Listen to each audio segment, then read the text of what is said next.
Hello everyone. In this video I will show you how you can refund your customer for the orders that you have not shipped or the order that lost during transit. This is the message request by the customer for refund. In order to refund, click on order page as this is the order that I am unable to deliver.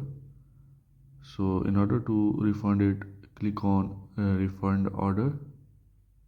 You will see refund order option here. Click on it. On the left side you will see reason for refund. There are multiple reasons for the refunds.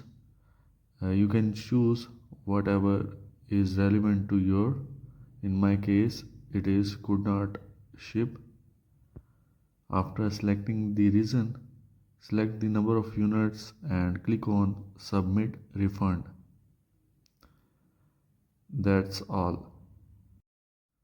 Now you can see that on order page there is amount that is written in red color is refunded to customer. Hope this video helps you. Don't forget to like and subscribe my YouTube channel for more videos. Thanks.